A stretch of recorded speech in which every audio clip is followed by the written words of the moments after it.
국민적 시선이 여전히 싸늘한 것에 대해서는 잘 알고 계시죠? 긍정적 시선도 있고 또 예. 비판적 시선도 있고 그런 것으로 알고 있습니다. 어쨌든 신뢰가 회복돼야 되는 굉장히 중요한 시점이라고 생각을 하는데, 뭐 사실 존경하는 일부 국민의힘 의원님들께서는 국제인권법연구회 등의 활동을 하신 걸 가지고 정치적 편향성 얘기를 하지만 저는 사실 그렇게 보진 않습니다. 대다수의 국민들이 여전히 유전무죄, 무전유죄라고 하는 것을 믿고 있고 실제로 많은 사법적 판결에서 그럴 소지가 보여지는 측면도 없지 않아 있습니다. 그래서 인권이 차등되어 있다. 인권이 소득에 따라서 신분과 지위에 따라서 공정하게 적용되고 있지 않다라고 보는 국민들이 대단히 많습니다. 그렇기 때문에 국제인권법 연구회 활동을 하신 이유를 저는 대한민국의 인권의 실효화를 위해서 그런 모임을 하셨다라고 생각하는데 맞지 않습니까? 맞습니다. 예. 어떤 분이신가 굉장히 중차대한 시점이기 때문에 우리 후보님이 어떤 분이신가 제가 좀 찾아봤습니다.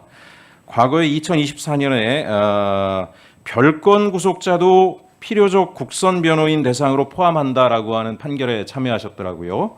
기존에는 해당 사건 구속자에게만 적용되는 것을 별건 구속자까지 구속자는 제외되어 있는 것에 대해서 별건으로 구속 중이거나 이미 다른 사건으로 형 확정되어 수감 중인 피고인도 필요적 국선 변호인 선정 사유가 있음을 인정한 건데요. 이것도 인권적 조치이지 않습니까? 그렇습니다. 예, 그 이후에도 좀 찾아보니까 우리 특수고용 노동자, 플랫폼 노동자들의 불안정한 지위를 보호하기 위한 판결도 하셨더라고요. 도급 계약 형태로 일하던 노동자가 산재를 입었을 때 그 실질적인 고용관계의 종속성을 인정해서 근로자성을 인정하고 산재 보호를 받을 수 있는 판결도 하셨더라고요. 그런 취지의 판결을 한 적이 있습니다. 그렇죠. 사회적 약자라고 해서 인권을 보호받지 못하는 것은 정상적인 민주국가라고 볼 수 없기 때문에 이런 적극적인 판결을 하셨다라고 생각을 합니다. 호주제 위헌 결정 관련돼서도 양성평등 신장시킨 결정이었다라고 하는 평가가 있는데 이 판결에도 주도적인 역할을 하셨더라고요. 호주제 위헌 결정은 제가 관여하진 않았고요. 관여하진 않으셨어요? 오래전의 결정이어가지고 굉장히 의미 있는 결정이라고 서면 답변 드렸습니다. 서면 답변에서 하신 거요. 여하간 그 호주제라고 하는 것은 여성과 자녀에게 종속적 지위를 부여한 대표적인 성차별 제도였는데 이 부분에 대해서도 어쨌든 인권적 관점에서 명확한 본인의 소신을 보여주셨다라고 생각을 합니다. 네, 선배. 제가 이렇게 보니까 우리 후보자님의 과거 재판 내역을 보니까 일관되게 치우침 없이 균형 있는 판결을 하시려고 굉장히 애쓰신 흔적이 있어요.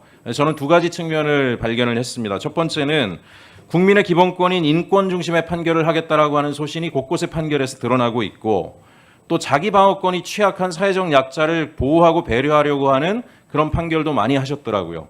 그래서 어찌 보면 지금 아까 말씀드린 것처럼 유전무죄, 무전유죄를 걱정하는 우리 국민들의 기대에 부합할 수 있는 헌법재판소장으로서 개인적 흠결이 없다. 저는 그렇게 생각을 일단 합니다. 감사합니다. 저는 어쨌든 합리적 이유하고 사정을 헌법과 법률에 비춰서 논증할 수 있다면 국민의 기본권을 좀 더 신장하는 해석과 판단을 하려고 노력했던 것은 사실입니다. 예. 다만 하나 이제 헌법재판소장으로 부임하시면 저는 이제 이런 부분을 좀 말씀드리고 싶어요. 지난 내란 시기에 우리 국민들이 헌법재판소의 판결이 장기화될 때 굉장히 우려가 많았습니다. 경제에도 굉장히 안 좋은 영향이 있었고요. 또 하나는 많은 국민들이 헌법재판소 재판관들의 정치적 성향을 분석하면서 재판의 결과가 개개인의 정치적 성향에 따라 다르게 나오지 않을까라고 하는 우려들을 표방하는 분들이 대단히 많았습니다. 굉장히 부적절하다라고 생각을 합니다. 사실 헌법재판소라고 하는 것은 대한민국 헌법 민주주의의 최후의 보루인데 진보 보수 좌우를 떠나서 헌법적 가치에 맞는 판결을 내려주셔야 하는 곳 아니겠습니까? 그런데도 불구하고 개개인의 성향에 따라서 판결이 달라질 수 있다라는 그런 우려가 나온다는 것 자체가 저는 굉장히 걱정되는 측면이고 이걸 시스템적으로 개선해야 되는 것이 헌법재판관의 숫자를 늘리든 어떤 방식으로든지 우리 후보자님의 역할일 것이다라고 생각하는데 본인은 어떻게 생각하십니까? 저는 위원님 말씀 취지에 전적으로 동감합니다. 간단히 부연 말씀드리자면 올해 재판하다 보면은 전 초창기에 내가 열심히 하면 된 것이다 뭐 이런 생각 같은 것들을 소박하게 가진 거 있는데 조금 더 재판을 하고 많은 얘기를 듣다 보니까 제가 정말 공정하게 재판해야 된다는 그 모습을 보여줘야 한다는 그 절차를 통해서 향후 이루어질 재판의 공정성에 대한 국민들의 신뢰, 당사자의 신뢰를 얻는 것이 굉장히 중요하다는 생각을 갖고 있고요. 네. 위원님 말씀 취지가 그런 점에 있다라고 생각돼서 헌법재판소의 어떤 국민들의 설득력을 높이기 위한 여러 가지 제도적 문제, 절차적 문제 같은 것에 대해서는 관심을 갖고 또 재판관님들과 이렇게 상의를 하고자 하는 생각을 갖고 있습니다.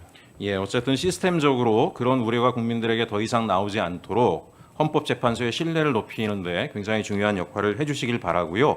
그 아까 모두 발언 중에 사법의 정치와 정치의 사법화를 우려하는 목소리들이 있다라는 것에 대해서 귀를 기울이겠다라고 말씀하셨습니다. 네.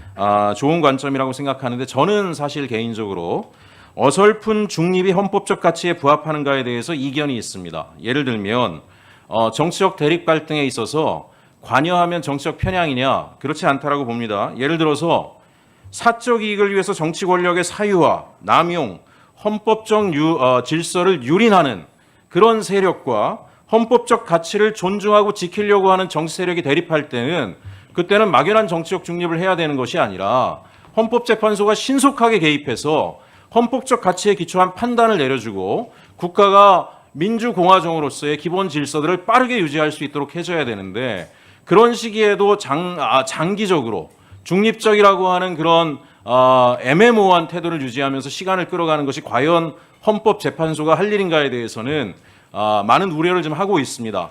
그래서 정치적 중립이라고 하는 것이 사안에 따라 다를 수 있다. 이런 부분에 대해서 소장님 어떻게 생각하시는지 후보자께서는 한 말씀 부탁드리겠습니다. 어떤 정치적 중립성에 대한 의문 같은 것들 늘 의식해야 되는구나라는 생각을 저는 갖고 있고요. 어쨌든 종국적인 거는 진짜 헌법과 법률에 따라 가지고 그 사안에 맞게끔 신속하게 판단하는 노력해야 된다는 그런 취지로 이해하고 그렇게 유념하도록 하겠습니다. 네, 수고하셨습니다.